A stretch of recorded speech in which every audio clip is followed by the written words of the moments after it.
conference. Now, it's a great pleasure that I can introduce our first speaker, Heidi Fraser-Krauss. When we started planning the conference 8 or 9 months ago last year, Heidi had just been named Women in IT CIO of the Year. And for a conference where one of our objectives was about highlighting role models, this felt like too good an opportunity to miss. So I'm very grateful that Heidi has been able to join us today to share a bit of her experience and wisdom. Thank you.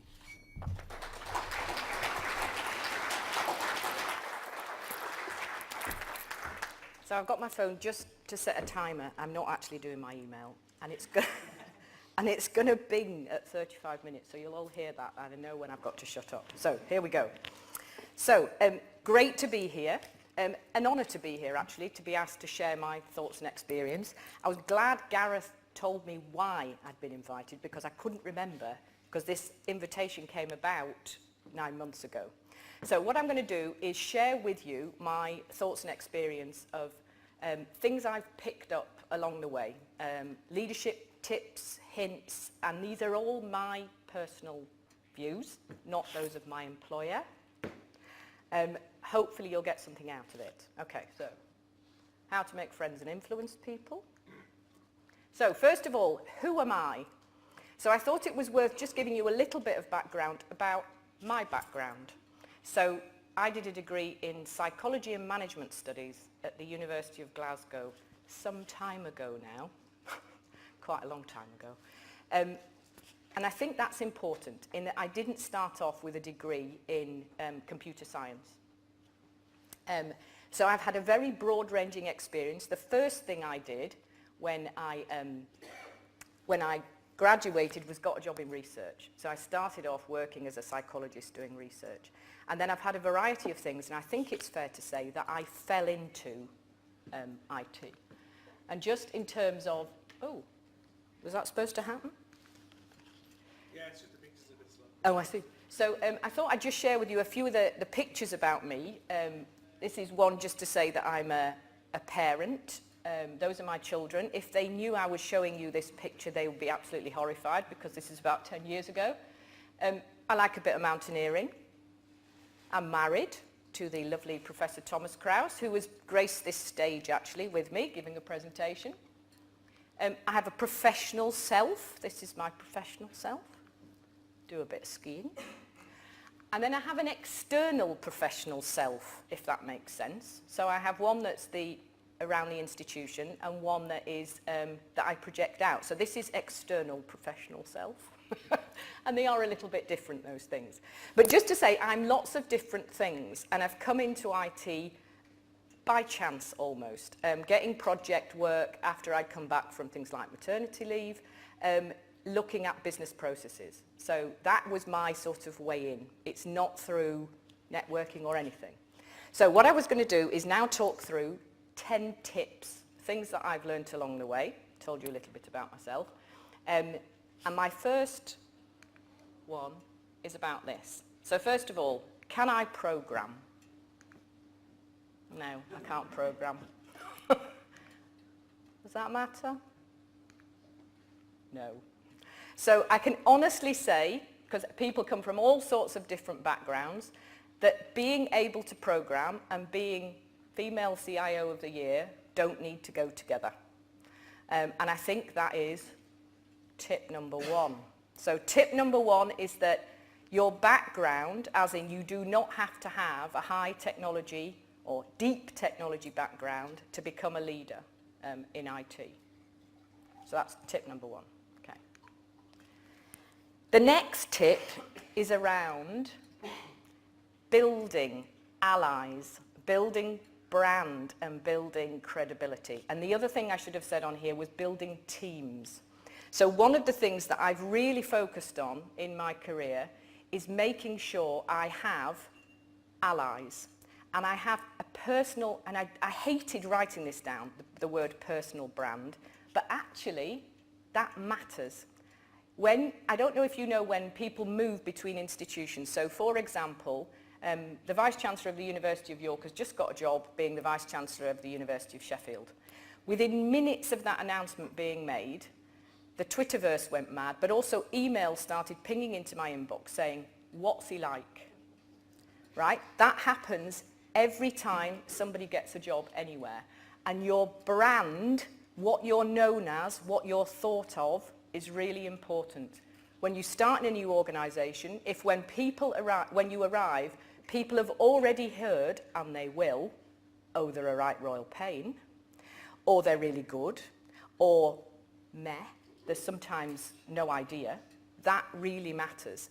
And it matters internally as well. You'll know people talk about you internally, what they say. So if you're going to see head of registry, head of finance, what they've heard about you from other people before you arrive in their office matters.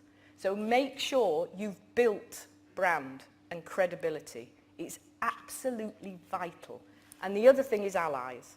So make sure that you have got people who you know around the institution, who you've befriended is not the right word, but made contact with, got involved with, understood what they're looking for. And you've got that network of it. It's absolutely vital. And the last thing I didn't put on there was about teams. Building high quality teams in your organisation is what being a leader is all about. It's about the people you employ and how you facilitate them to do good work for you. Okay, that's tip 2. Tip 3. I'll come on to some of these things being very obvious at the end, but getting involved, so lean in, get involved, doing stuff, is again absolutely vital. So this slide says, here's an idea. Why don't we just do stuff that's going to be really massively successful? And that sounds a bit crass and extremely obvious, but doing stuff, taking ownership of things, making things happen, moving things on, is how you move on. So it's that ability to see a problem, or seeing problems I suppose is easy, it's doing something about those problems, really getting involved, not just sitting there. It won't come. And I would also observe that a lot of the things that I have not done are more of a barrier than the things I have. So there's lots of things when you get to a certain level in the organisation where you can just keep doing the day job. And there's lots of things that you don't do, and they're the things that will actually hold you back. And that's about getting involved and leaning in. So leaning in is the term, if people aren't aware, that Sheryl Sandberg used, which was about women getting involved. The other thing I'd say about getting involved is getting involved with organisations like UCISA is really very important as well. And that goes back to my other point about allies and credibility. Getting yourself out and about. UCISA has been vital to my personal development. I've joined it very soon after I got a position in IT, and it's been fabulous for the people I've met, for the things I've learned, for the events I've gone to, and the other skills I've gained around things like conference organisation or whatever that might be, and the contacts I've made.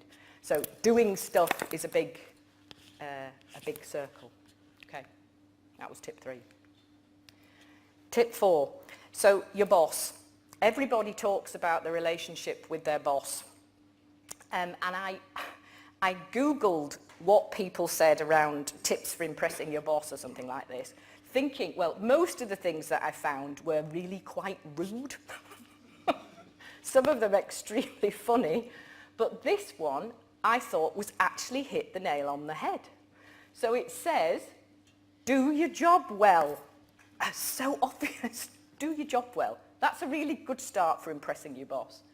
It says make your boss's priorities your priorities. Also really important.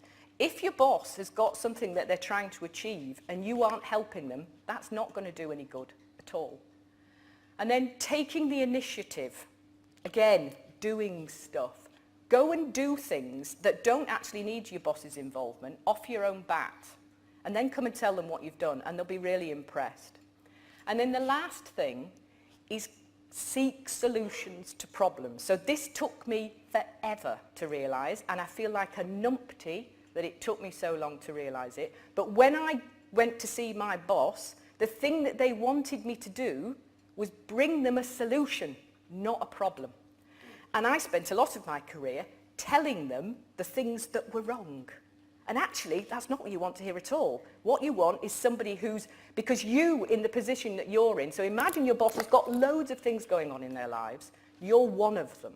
And what they want is for you to come along and say, I've solved this problem for you, or I'll take ownership and solve the problem for you, or whatever it is. But that would be, on this slide, the seek solutions one, so bring solutions would be the biggest one I would move forward, or suggest as a key one. But all of them are important. That's tip 4.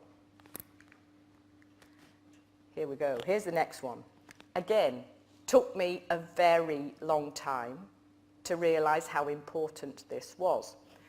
Everybody makes mistakes all of the time.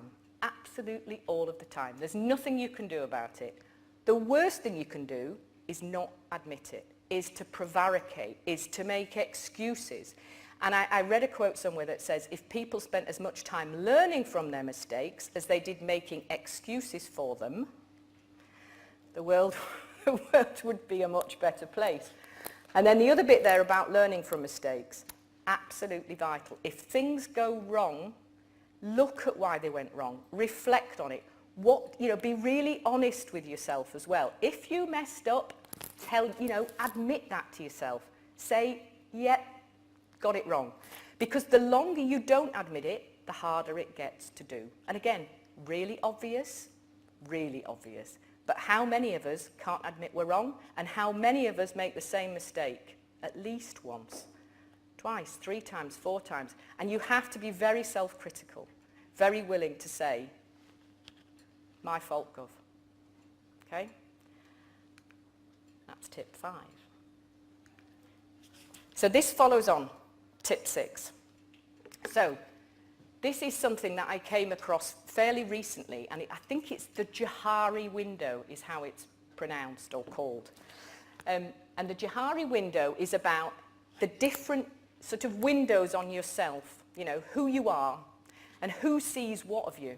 And the bit, has this got is it the middle one? Puts glasses on. Sun. There we go. So this one here, so don't ask me why this has got HMTV self-help on it. It was the only slide I could find that did that. So apologies to HMTV. So this bit is the one that is really very important. So this is the thing that everybody knows about you, but you. So these are the things that you do all the time, but you don't know you're doing them. Interrupting people, or being very negative, or scratching your nose, or picking your pants, or there's all sorts of things that you do that you don't know that you're doing them. And I think that knowing who you are, so again about being self-critical, but knowing who you are, how you come across to people, and the impact you have on people as a leader, in teams, whatever, is really important. And just this little square was one of those, we all have light bulb moments. This was one for me. Knowing that there was a bit that, tips, I can't even use the bloody technology. That there's a bit that you just don't know about yourself. And a lot of the development programs that we go on, 360 degrees, or having, honest conversations with a coach, are about discovering that blind self piece. So I advise you to think about that. Get somebody who trusts you and knows you well to tell you the things that are obvious to them and not to you, because they're important for your success. Okay? That's tip 6. So, choosing to be brave, having courage. Again, there are times when you will need to do things that are really, really difficult to do. So that might be putting yourself forward for another job. It might be around performance management. It might be around bringing to somebody's attention something that you know is really going to be very difficult to do. There's a choice. You can leave it by one side. You can say, I'm not going to go there. I'm not going to do it. But again, if you want to be successful, there are times when you have to be brave. Absolutely brave. So I can give you an example. I'm not going to tell you where and when this happened, but in my past, there was a project that was going badly wrong in the organisation I was working in. Very high-profile project, sponsored at Vice-Chancellor level. And the reason the project was going wrong was because of the person who was doing the project management. The person who was doing the project management did not have the skill set, and this project was a lot of money being invested by the university, and it was heading for car crash on a level of big car crash. I didn't know what the project sponsor, who was the DVC, what their thoughts were about the project manager.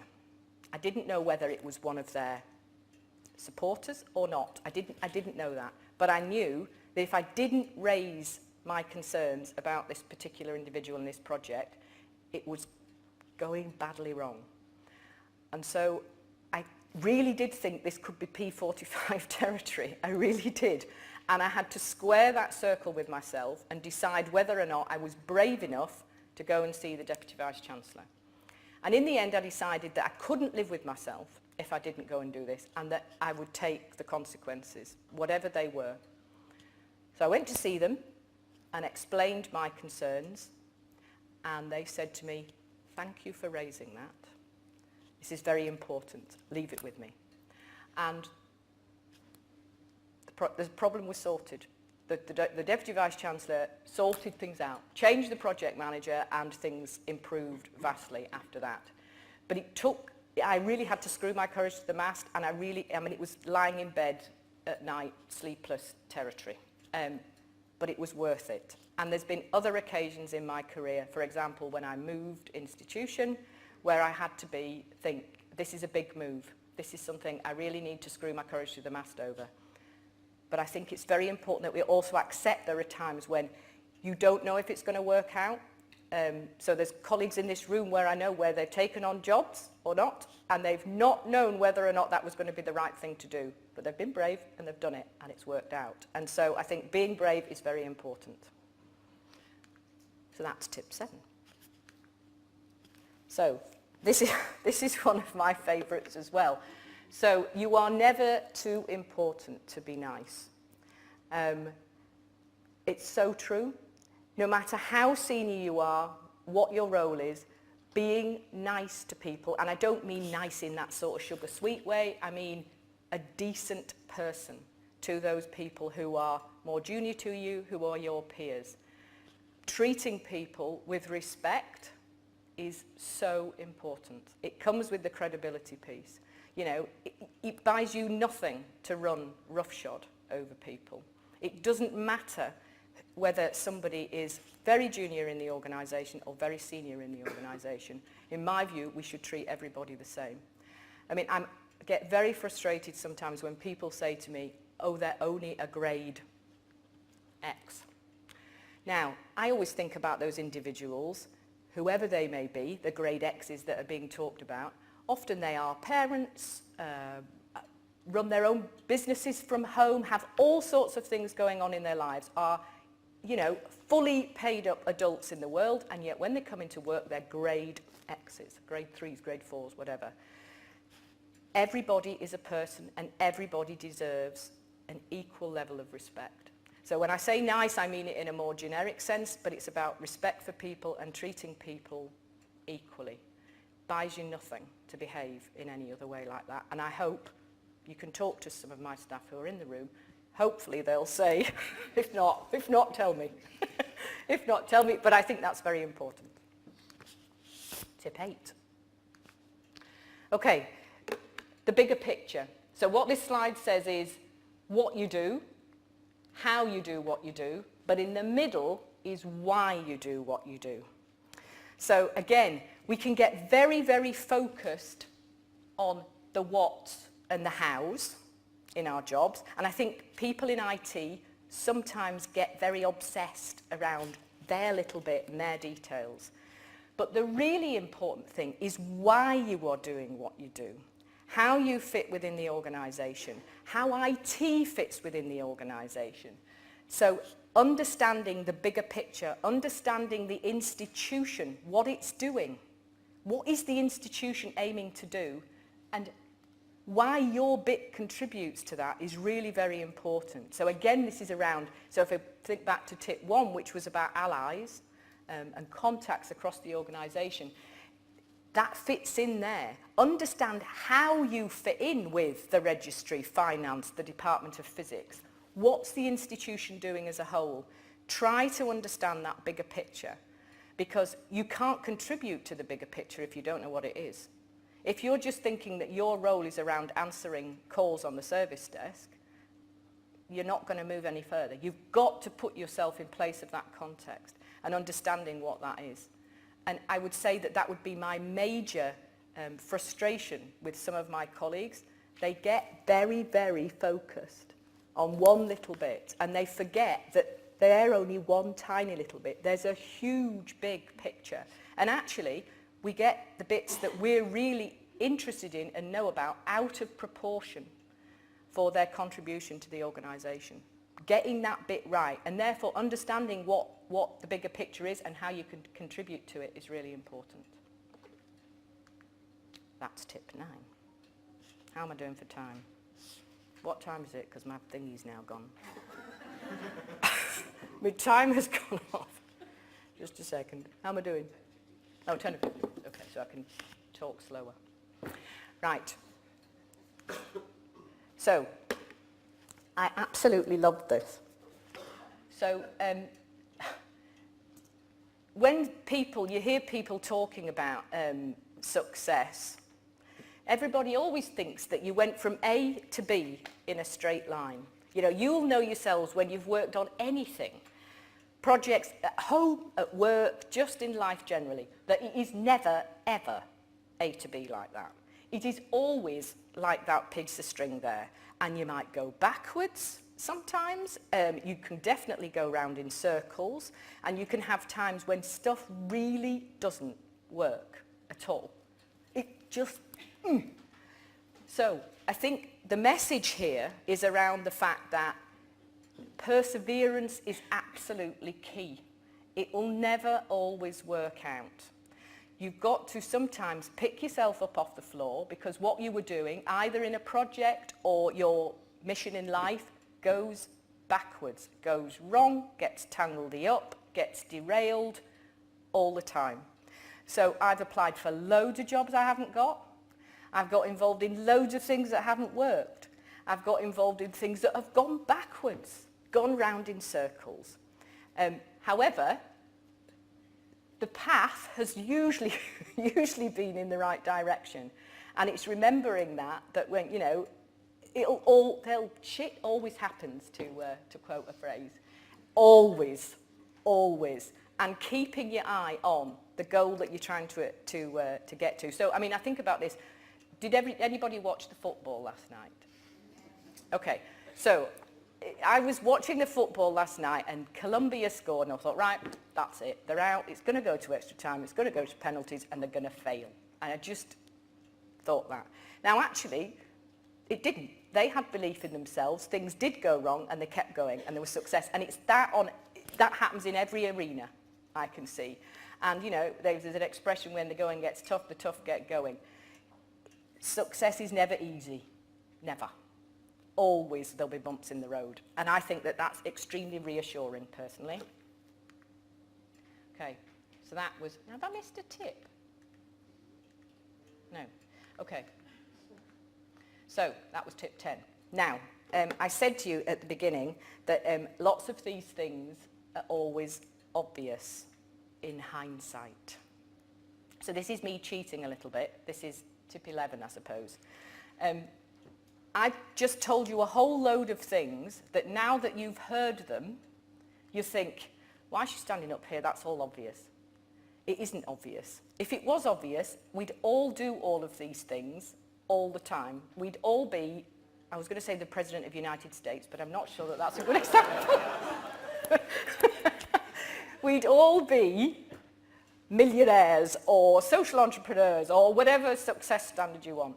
So everything, I think, is always obvious in hindsight, and it's worth remembering that. But even, so, I mean, the number of things that, as I've just mentioned, that when I have realised them myself, I've thought, God, you're a numpty. Why didn't you know that? Why didn't you realise that? Why didn't you understand that that's what your boss was looking for, or that X was looking for, or Y was looking for? And that's because it isn't always obvious. There's lots of other things going on, and you can't always know everything. So in some ways, note to self, I will forgive myself for not having the foresight to know what I know in hindsight. I think that's a very good, a very good message to end on, because those are my tips. And I'm happy to take any questions.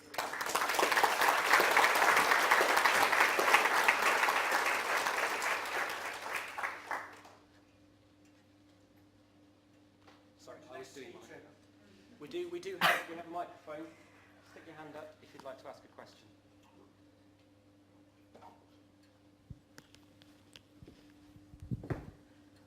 Hello. I didn't want to leave you just hanging there, so I thought I'd jump in with the first one. What would you say is the career move or change that has most scared you? The career move change that's most scared me. So the thing that I found the most challenging recently was taking on the portfolio of the academic registrar. Don't do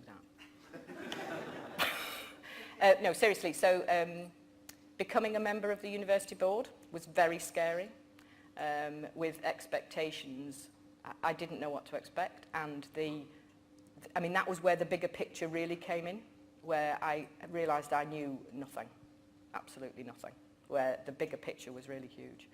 And then other things, I've moved house, moved kids, you know, the whole lot. That was pretty scary, because I thought, if that doesn't work, what am I going to do now? So there's a number of things where courage to the mast.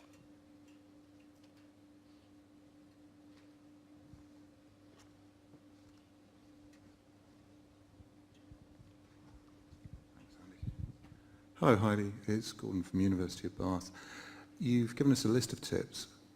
What's number one? As in your top tip. My top tip. Do stuff.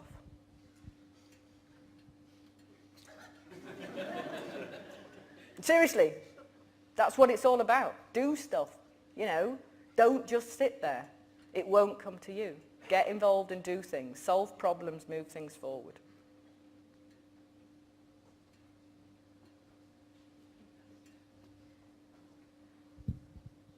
Oh, no. Hi Heidi, can I have a pay rise? Joking, I'm not, but... Hi, Vicky. Hi. What's the biggest mistake you think you've made in your career? I thought somebody might ask that. Okay, so the biggest mistake I made to date. There could be more. There could be more. So when I was at the University of St Andrews, which is where I worked before I was at York, I decided to set up something called the Lean team. So this is, you know, people will be aware of Lean. It was very new to St Andrews. And we involved some consultants, and we had a big launch day where we invited lots of different people along to this launch event. So it was a bit like this in a big room. And working with the consultants, they'd gone round to talk to a large number of different departments about some of the business processes, and the idea was to give some examples. The example that they gave was about estates, and it was about estates, how they did improvement, job improvement, you know, broken windows or whatever. Unfortunately, we hadn't told estates that they were going to be the example, and they were absolutely furious. And it derailed the project for months while I went round crawling and apologising to the estates team for the fact that they'd been brought out as an example. So it was a real shot in the foot, big time. Now the project recovered, and it had senior championship. It did recover, but it was an absolute, I was going to say a rude word, cock up.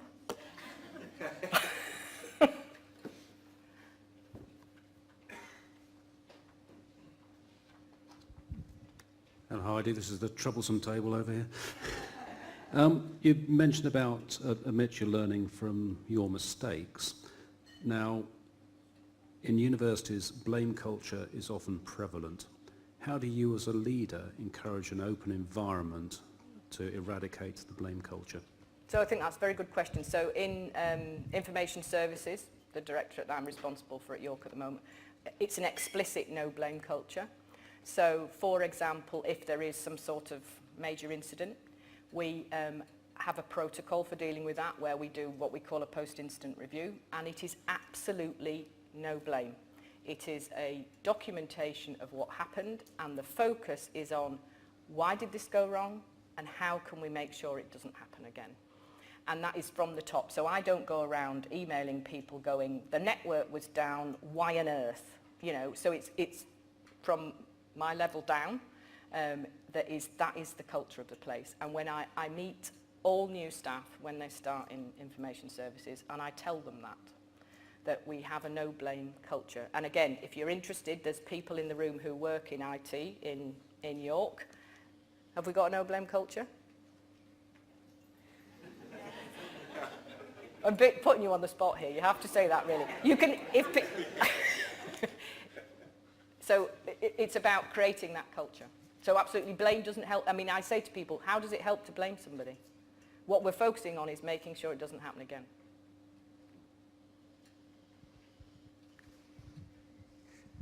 Sorry, I'm taking your tip on choosing to be brave and asking you a question. And also impressing my boss.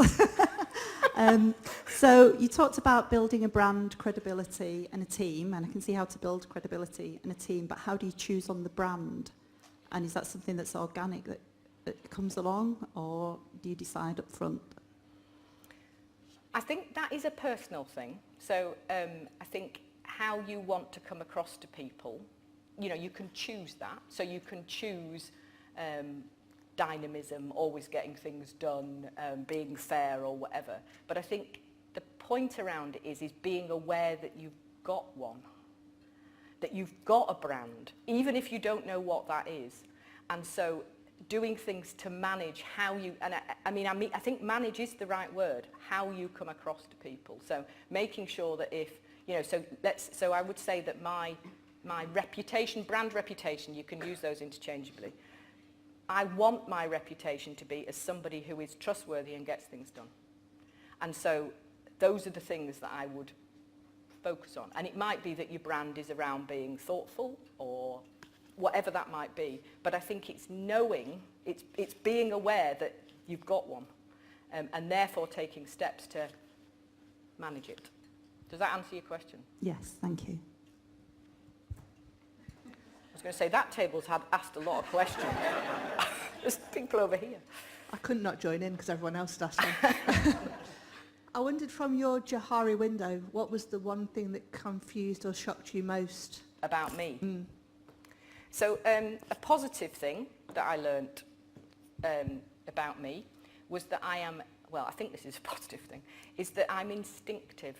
So lots of the things that I do, I couldn't tell you sometimes why I've done them, but they feel to be right. So that's been one of the other things, one of the positive things. The negative things, I think I can be very impatient and impetuous. I can want it and I want it now. And that's been one of the things that I've, one of the things, well, maybe the other one is I'm also, or can be, extremely scary.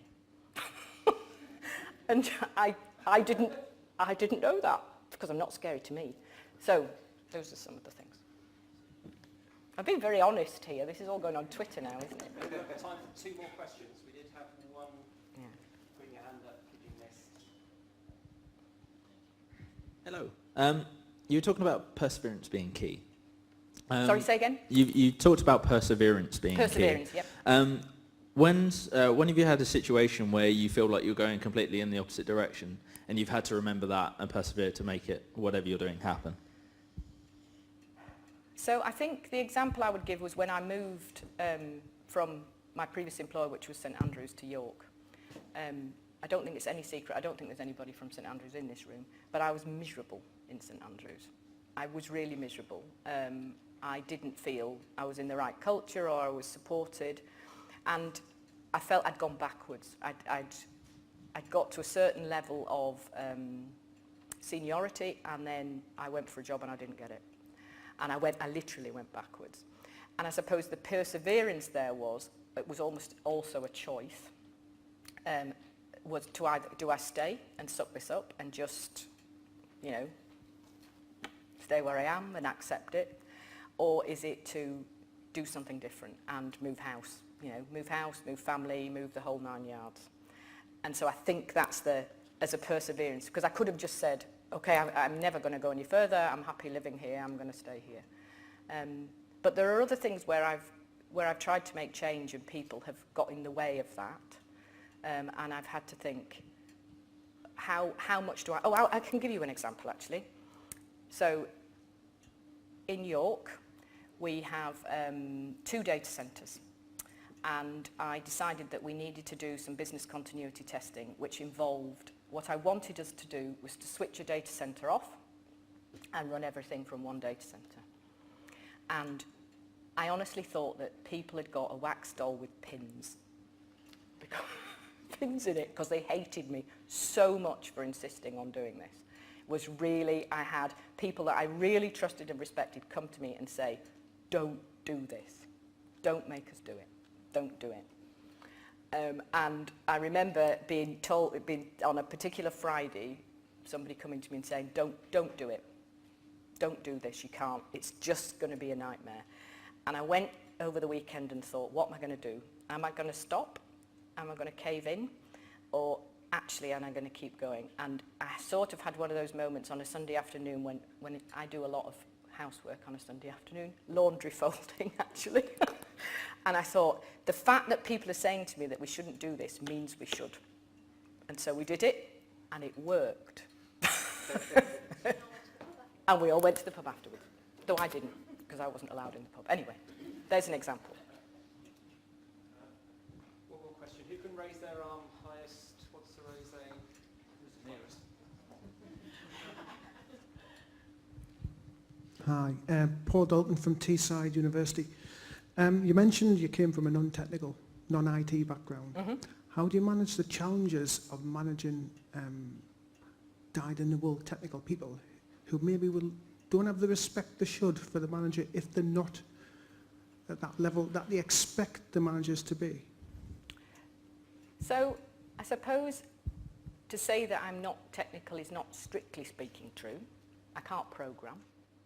And I don't know all the ins and outs of TCP/IP on the network, but I do understand the business of a university and how technology supports the business of the university. And so I've got a lot of knowledge that's, for example, somebody who might be in networking or systems admin wouldn't have. So I suppose there's also a sort of expectation, the more senior you get, that you're not going to get a manager who knows your particular technology piece in and out. And actually, if you think about it, let's just say I was absolutely brilliant at programming or network management. That wouldn't help me at all with the management of SITs or business pro. So in some ways, whichever specialty you come from, you're never going to know everything. So when I say I'm not technical, I'm definitely not technical in the sense that I program, but I do understand technology and how it plugs together. So maybe that's the answer, that I have other skills. I also have other skills, I suppose, in terms of organisation and leadership that have managed to convince people. I haven't had much of an issue with that. I mean, when I have technical conversations with technical colleagues and I don't understand, I say, I don't understand. And they'll explain it to me, and sometimes I'll still not understand, but there we go. Answer your question? Thank you, Heidi.